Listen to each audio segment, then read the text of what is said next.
No final de novembro de 1993, Robocop 3 finalmente saiu do limbo depois de ficar encostado por mais de um ano.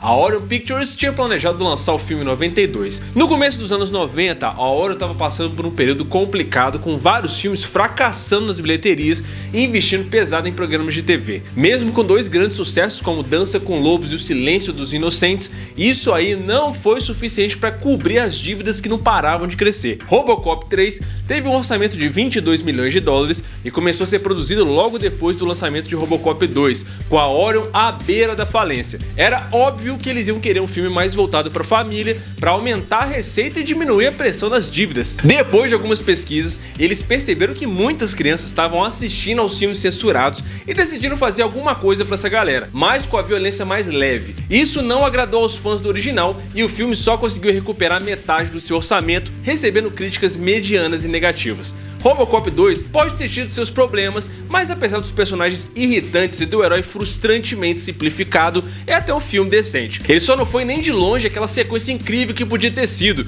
o que nos leva para o terceiro filme. Historicamente, no maravilhoso mundo dos filmes, as partes 3 e as sequências posteriores de franquias populares tendem a aparecer assim, mas na maioria das vezes essa familiaridade leva a alguma coisa muito errada. Prepare-se que a gente vai falar aqui de usar jetpack e enfrentar robôs ninjas no que geralmente é considerado uma das piores sequências da história do cinema. Será que foi realmente tão ruim assim? O primeiro filme do Robocop foi uma obra-prima fora da curva que a gente celebra até hoje. O segundo foi bem legal, mas deixou bem a desejar, se a gente comparar com o primeiro, né? Mas agora as tentativas de continuar tentando fazer dinheiro começaram a aparecer também, traduzidas em problemas de roteiro e produção que resultaram no Robocop 3. Então, fechando a nossa saga de filmes, vamos falar aqui agora do último filme da trilogia original do Robocop, Robocop 3.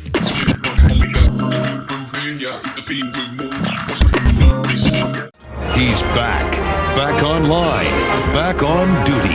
You think it's him? Robocop 3 foi lançado no Japão em maio daquele ano, antes de sair nos Estados Unidos, e se saiu até que bem por lá. No Reino Unido só foi lançado em junho de 94. Ele estreou em primeiro lugar no Japão e na França, mas os Estados Unidos não conseguiu manter o mesmo sucesso, arrecadando menos do que era esperado. As críticas foram devastadoras, com a maioria dizendo que o filme era uma enorme decepção. O Chicago Sun-Times deu só 1,5 estrelas para esse filme, enquanto outros críticos acharam que, apesar de tudo, o Robocop 3 era um filme que podia ser assistido como um passatempo leve se comparado ao original, e nesse ponto aí eles não estão errados. Fred Dekker aparentemente teve carta branca na produção de Robocop 3, enquanto a Orion estava muito ocupada tentando aí resolver as suas finanças e não ficavam no pé dele. O Frank Miller, que escreveu o roteiro, não ficou nada satisfeito com o resultado final, já que muita coisa do seu trabalho foi mudada. Ele continuou e escreveu o roteiro para Robocop 3. Fred e Frank se deram bem, mas ao longo do tempo o Frank passou a culpar o Fred pela qualidade desse filme, achando que ele estragou o roteiro dele. Na época foi lançada uma série de quadrinhos chamada The Last Stand, baseada no roteiro original do Frank Miller. Tem muitos elementos que o Fred usou no filme e a estrutura dos quadrinhos estava até na tela, mas o tom sombrio do Frank Miller não foi traduzido pela equipe de produção. A Doutora Lázaro é mais parecida com a Nico nos quadrinhos, mas não é uma garotinha de 12 anos, né? Ela sente uma forte conexão com Murphy e, sendo super inteligente, ajuda o Robocop ao longo da história, consertando ele numa cena, assim como no filme. Como Peter Weller se recusou a interpretar o Robocop de novo para trabalhar em Naked Lunch com David Cronenberg, Robert John Burke assumiu o papel. Ele até que se parecia bastante com Peter Weller sem a máscara e tentou se mexer de um jeito robótico como ele, mas a voz dele não soava como Robocop, e eis que eles resolveram colocar um efeito extra na voz que ficou bem exagerado no áudio original. She said no. Maybe you have a hearing problem. Where's McDagan? Os vilões são personagens centrais do filme. Ripton interpreta um novo chefe da UCP e, do jeito dele, grita a todos os pulmões seus diálogos, proporcionando algumas risadas. John Castle provavelmente é o melhor ator desse filme, interpretando McDaggett com um humor sarcástico. O Frank Miller, sendo um grande fã de ninjas, samurais e tudo mais que tem nesse universo, introduziu uma versão japonesa do Exterminador do Futuro. Bruce Locke, que interpretou o Ótomo, não tinha treinamento em artes marciais e passou por um curso intensivo de 2 meses para viver esse personagem. Nancy Allen voltou como a Lewis, mas só topou fazer o filme se a personagem dela morresse. A morte da Lewis já era esperada por muita gente antes mesmo de ver o filme, o que tirou qualquer suspense sobre isso. O Fred Dekker comentou que teria sido interessante tentar mostrar a Lewis como um robô no final da história, ajudando a salvar o Murphy. Ô, Lewis, vai querer o seu colete? O quê? Não tô de serviço.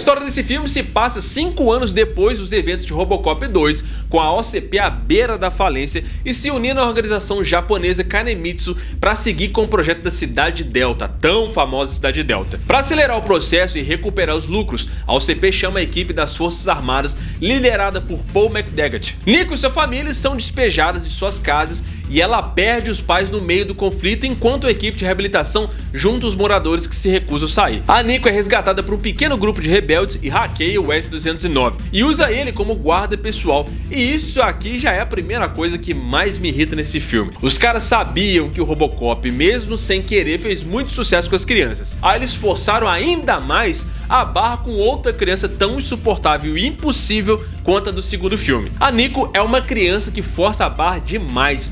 Nunca que um grupo de rebeldes ia dar tanta ideia pra criança, como deram nesse filme aqui, né? Aí o Phil Tippett, lembra dele? Aqui o cara aparece mais uma vez pra dar vida ao ED-209 com a qualidade que você esperaria que ele trouxesse. Mas infelizmente o ED-209 é muito pouco usado e acaba sendo subutilizado.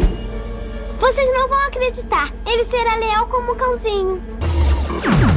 A ser leal como um cãozinho. Depois disso, a polícia é avisada sobre a invasão e o Robocop persegue os rebeldes, salvando a Lewis e assustando todo mundo. Lewis 0, policial. Reforço solicitado. Murphy, continue a perseguição. Esta é uma ordem expressa. É a polícia. Nada de vadiagem. A OCP quer colocar o Robocop na equipe de reabilitação e, preocupados com ele tomando decisões próprias, a doutora Lazarus cuida do Murphy e se recusa a adicionar um novo chip que deixaria ele mais controlável, destruindo esse chip. A polícia tenta capturar os rebeldes e o Robocop localiza a igreja onde eles estão escondidos. McTaggart atira na Lewis e fere ela mortalmente, e ela faz o Robocop jurar vingança.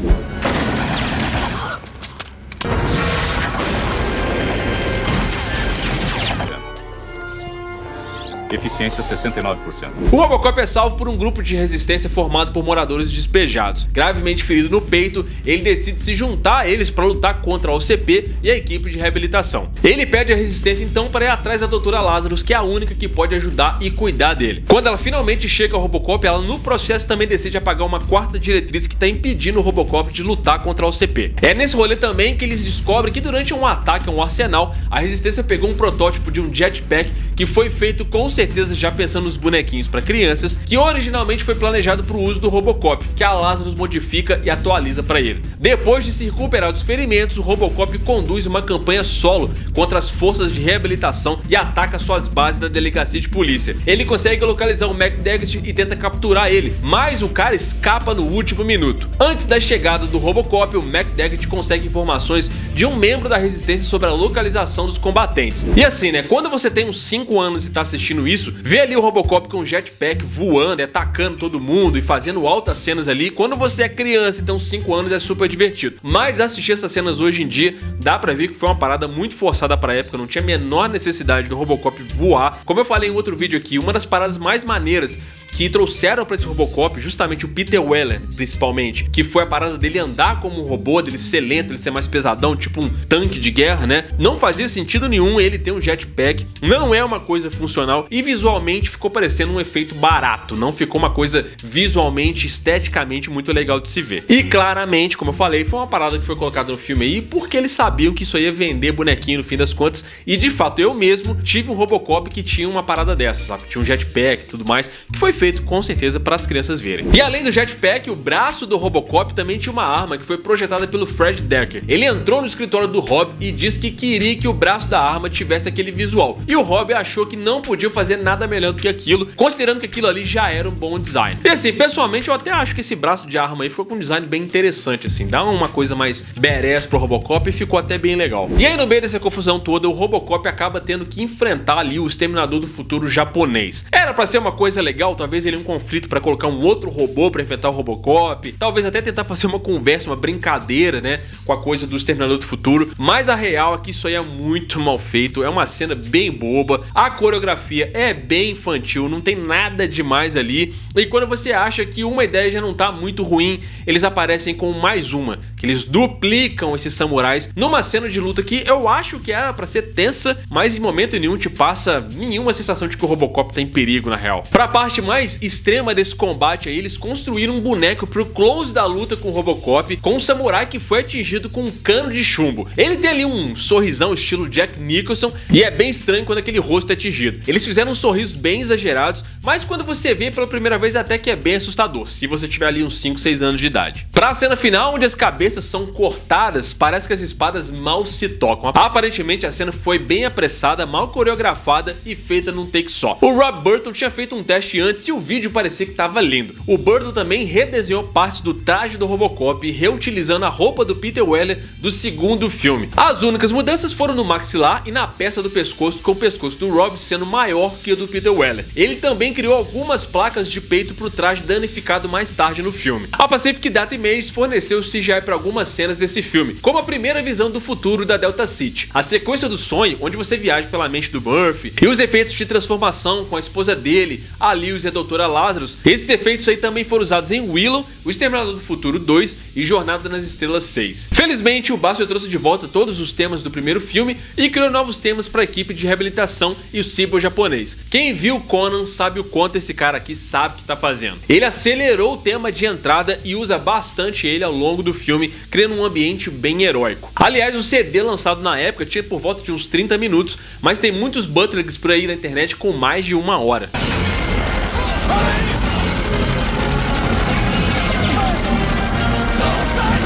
O Fred Decker achava que o maior problema desse filme era o roteiro. Ele sentia que a história com a OCP expulsando pessoas de suas casas era muito político. Para ele, a ideia do Robocop se juntando às rebeldes se parecia demais com um problema de agenda política. E na época em que o filme saiu, as atitudes eram bem mais conservadoras. A temática de corporações deixando as pessoas sem teto ainda é relevante até hoje. E Detroit, como nos filmes do Robocop, acabou se tornando uma cidade bem decadente. Embora os temas do filme sejam fortes, o Decker acredita que a abordagem política não foi a razão principal para afastar o público. Infelizmente, isso acabou afetando a carreira de direção dele. Embora grande parte do trabalho que ele fez não tenha ido pra tela, ele ainda foi bem pago. O Decker foi honesto sobre os problemas do filme e pediu desculpas pelo que aconteceu. Ele realmente acabou assumindo a culpa, já que ele teve praticamente controle total e reescreveu o roteiro do Frank Miller. Quando o Robocop 3 chegou às telas, um colosso chamado Jurassic Park já tinha deixado todo mundo de queixo caído com seus efeitos visuais de outro nível. Então, Robocop 3 acabou parecendo bem datado. O filme chegou tarde demais para causar impacto, e se tivesse sido lançado na época certa que eles queriam lançar, eles ainda teriam a concorrência do Exterminador do Futuro 2, que já tinha impressionado todo mundo antes. O design do cenário do filme até tentou ser estiloso com uma nova sala de reuniões da OCP, mas tudo parece bem sem graça e sem inspiração. Os cenários são bem básicos,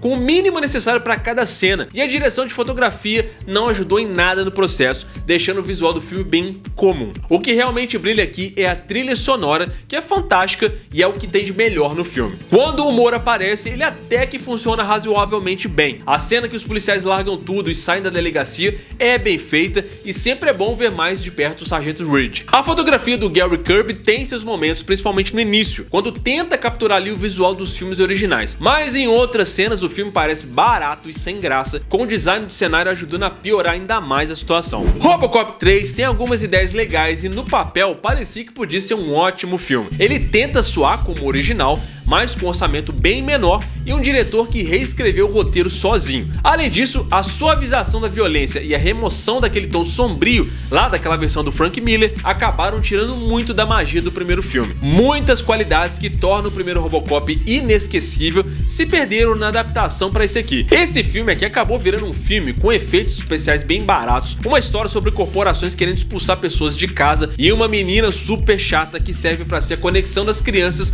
com o Robocop que voa. Nem de longe ele lembra aquela história bem dirigida que o Paul Verhoeven trouxe, com drama, com uma violência proposital e cheia de crítica. Depois disso, o Robocop ficou no limbo por muitos anos e você pode ver mais sobre isso no vídeo onde eu falo do remake que o Padilha fez. É um personagem que tem total possibilidade de existir em um outro contexto, de um outro jeito muito melhor, mas ainda não chegou lá. Tem material para ser trabalhado aqui, mas a forma como Hollywood precisa olhar para esse personagem tem que ser bem específica. Quem sabe agora que os filmes para maiores de 18 anos têm sido feitos com sucesso, eles não decidem de vez abraçar isso com o Robocop e entregar o drama filosófico e violento que esse filme aqui pede, né? Mas isso é uma curiosidade, eu espero que essa aqui esteja resolvida. E aí, cara, qual dos Robocops você mais curtiu? Você curtiu o 3 ou ele de fato é muito ruim? Deixa aí nos comentários. Tamo juntão, muito obrigado pela sua audiência, até a próxima, valeu!